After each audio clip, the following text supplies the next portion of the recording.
Hi, welcome to your vibration classes. और आज हम लोग टेक्सटाइल का ही पार्ट पढ़ेंगे, फाइबर प्रॉपर्टीज़ पढ़ेंगे। तो इसके पहले हम लोग क्या पढ़ रहे थे कि हम लोग जो है रेशों का परीक्षण पढ़ रहे थे। उसमें हमने भौतिक परीक्षण पढ़ा था, उसके बाद माइक्रोस्कोपिक टेस्ट पढ़ा था, रासायनिक टेस्ट हमारा बाकी था। तो मैं आपको बता दूं कि रासायनिक टेस्ट में क्या था कि ऐसा कुछ विशेष नहीं था। हम क्योंकि जितने भी आपके जो सूत्र होते हैं, ये जो रेशे होते हैं जो रासायनिक रूप से बनते हैं, वो क्या करते हैं कि वो अपनी इच्छा अनुसार बनते हैं। मतलब उनकी लंबाई बहुत आप अपने अकॉर्डिंग क्या करते हैं, रेशों का निर्माण करते हैं। तो रेशों की लंबाई आप अपनी इच्छा अनुसार करते हैं, उनकी महीनता अपनी इच्छा अनुसार करते हैं, उनकी फ्लेक्सिबिलिटी अपने अनुसार करते हैं। तो ये सारी चीज़ें आप इसके अंतर्गत करते हैं। तो मोस्टली क्या होता है कि इसका जो टेस्ट होता है वो आप घर पे नहीं कर सकते हैं। इसके लिए आपको क्या जाना पड़ेगा, लैब में कपड़े को देना पड़ेगा, वहाँ पे ये टेस्ट होगा। और कुछ आधार पे, जैसे आपका अम्ल के आधार पर इसका टेस्ट होता है, क्षार के आधार पर होता है कि किस पर कौन सा क्षार प्रभावित हो करता है, कौन सा अम्ल प्रभावित करता है, जिसके बारे में आगे मैं आपको बताऊंगी। तो इन सारी चीज़ों के माध्यम से क्या करते हैं कि हम केमिकल टेस्ट करके सूत होते हैं उनके बारे में जान सकते हैं। आज हम लोग क्या पढ़ेंगे, आज हम लोग बाह्य संरचना या मॉर्फोलॉजी पढ़ेंगे। इसमें हम सबसे पहले देखते हैं लंबाई। देखिए ये क्या है कि ये एक तरह से आपका जैसे जो रेशे होते हैं उनकी मोस्टली विशेषताएं क्या क्या होती हैं। जैसे आपने डेनियर सुना होगा और डायमीटर सुना होगा। तो यही सारी चीज़ें हैं। इन सारी चीज़ों, क्योंकि आपके कुछ ऐसे कीवर्ड होते हैं जिनके बारे में हमें जानना जरूरी होता है, क्योंकि जब वो हमारे सामने आते हैं तो हम एलिमिनेट करके ऑप्शन, क्योंकि अगर हमें उनकी डेफिनेशन पता है तो हम उसे एलिमिनेट करके क्या कर सकते हैं कि आंसर को पा सकते हैं क्वेश्चन में। तो जो आपका लंबाई होता है, आपको मैंने पहले ही बताया कि लंबाई आपके मैंने 2 बताए थे। यहाँ पे मैं आपको 3 बता दूँ कि एक फिलामेंट होता है, एक आपका स्टेपल फाइबर होता है और एक आपका फिलामेंट टो होता है। तो जो आपका फिलामेंट होता है, आपको पता है कि वो लंबा होता है, उसके आकार लंबे होते हैं। और प्राकृतिक रेशे में आपका रेशम है जो एक फिलामेंट होता है। ये जो होता है आपका या तो एक रेशीय होता है या बहुरेशीय होता है। जो आपके छोटे स्टेपल होते हैं उन्हें हम इंच या सेंटीमीटर से नापा जाता है। इनकी लंबाई आपकी 3.5 इंच से या 18 इंच तक होती है। और जो आपका मानव निर्मित होता है और जो आपका ये होता है आपका फिलामेंट टो होता है, जिसे हिंदी में रेशों की रस्सी भी कहा जाता है, को कई हजार मानव निर्मित तंतुओं की ढीली रस्सी होती है जिसमें अनिश्चित ऐंठन होती है। और ये क्या करता है, रस्सी को समांतर कताई के बाद ये लहरदार बनाया जाता है। तो ये दिया गया है कि आपके तंतुओं की लंबाई, क्योंकि आपके प्राकृतिक तंतुओं की लंबाई एक तरह से फिक्स होती है क्योंकि वो प्राकृतिक होते हैं। आपके मानव निर्मित की लंबाई तो आप चाहे जितना भी कर सकते हैं, आप अपनी इच्छा अनुसार उन्हें कितना भी कर सकते हैं। तो यहाँ पे क्या दिया था, आपके प्राकृतिक तंतुओं की लंबाई दी गई थी। अब हम पढ़ेंगे डायमीटर क्या होता है, डायमीटर आकार या डेनियर। तो सबसे पहले हम जानते हैं कि डायमीटर क्या होता है। देखिए डायमीटर क्या होता है कि जब आप किसी वस्त्र को छूते हैं, उनको टच करते हैं, तो आप ये गेस कर लेते हैं कि ये वस्त्र अच्छा है या ये रेशा अच्छा है या नहीं, मतलब खुरदुरा है कि वो सॉफ्ट है कि वो कैसा है।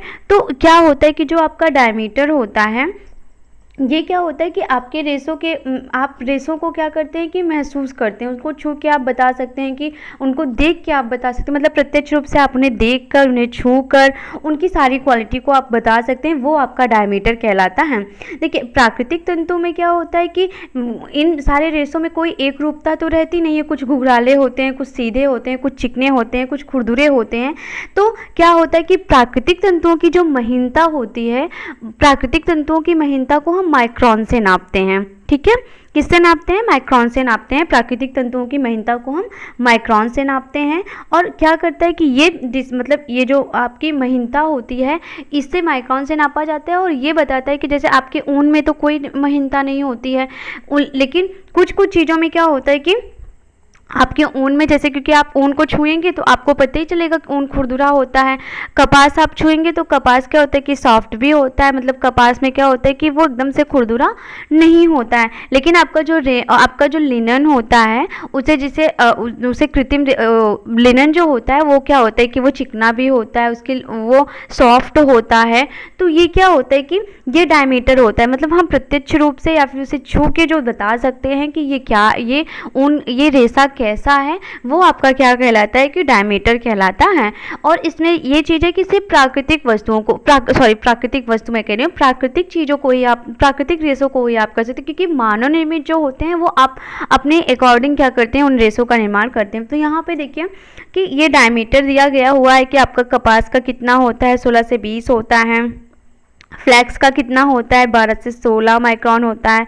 ऊन का 10 से 50 माइक्रोन होता है। सिल्क का आपका 11 से 12 माइक्रोन होता है।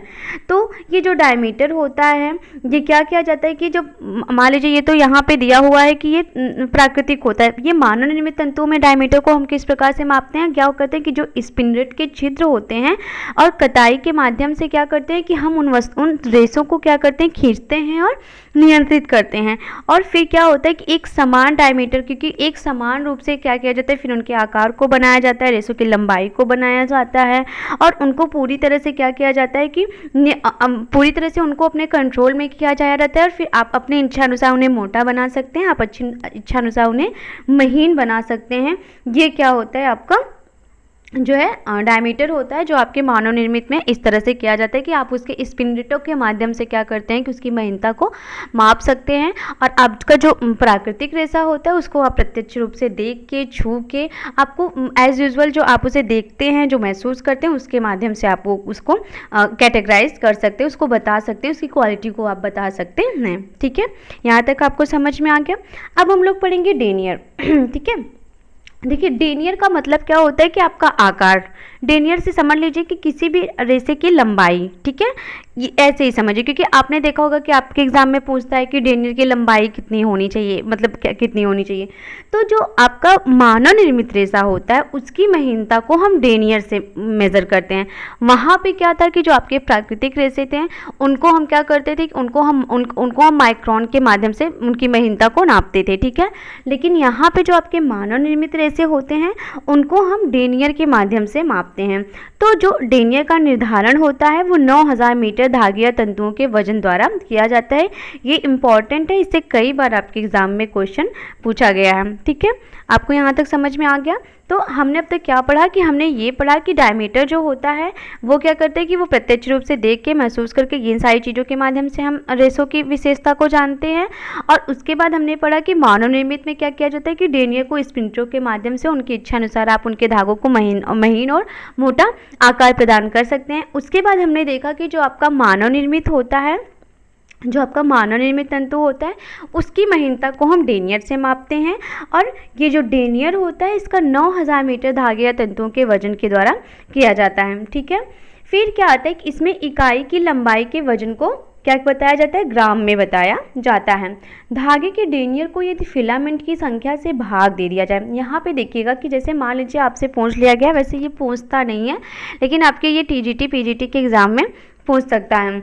तो अगर कह दिया कि धागे के डेनियर को, ठीक है, मतलब धागे के डेनियर को यदि फिलामेंट की संख्या से भाग दिया जाए तो फिलामेंट का डेनियर निकल जाता है। अब फिलामेंट भी क्या होता है कि आपका जो है उसके भी रेशे क्या होते हैं कि लंबे होते हैं। तो अगर मान लीजिए फॉर एग्जांपल यहाँ दिया है कि आपका 40 डेनियर धागा है, ठीक है, उसमें आपका 20 फिलामेंट है, तो अगर आप उसे भाग दे रहे हैं तो क्या निकल के चला आ रहा है, वो आपका डेनियर निकल के चला आ रहा है, आपका डेनियर यहाँ पे मिल जा रहा है। ये सूत्र है, आप चाहे तो इसे नोट कर सकते हैं। अब हम देखेंगे कि और सारे जो रेशे हैं उनका डेनियर कितना होता है। जैसे आपका महीन कपास होता है, रेशम या ऊन 1 से 3 डेनियर होता है। औसत कपास ऊन या अल्पाका 5 से 8 डेनियर और गलीचे की ऊन का आकार आपका 15 डेनियर होता है। ठीक है, यहाँ तक आपको समझ में आ गया। अब हम देखते हैं कि तंतुओं का क्या होता है कि डेनियर कितना होता है, आकार कितना होता है।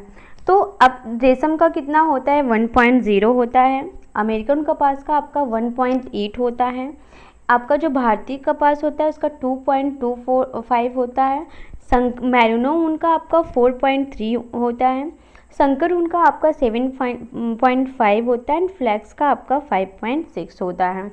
ठीक है, तो ये क्या था, ये आपका जो है मॉर्फोलॉजी था, बाह्य संरचना थी। बाह्य रूप से हम कैसे किसी भी धागे को देखकर उसकी विशेषता बता सकते हैं, उसके बारे में बता सकते हैं, उसका उपयोग कैसे कर सकते हैं।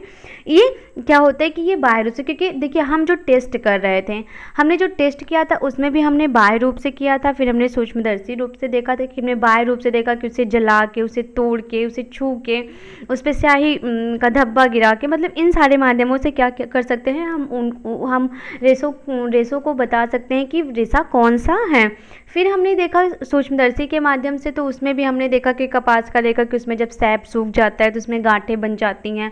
हमने सारे, और हमने ऊन का देखा, ऊन का हमने देखा था कि उनको जो है 3 भागों में कैटेगराइज किया गया था कि और जो आपका ऊन का संरचना होता है वो आपका बहुकोषीय होता है। तो ये सारी चीज़ें हम लोगों ने इसमें देखी थी। तो ये आपका ये टॉपिक था, आई होप आपको समझ में आ गया होगा।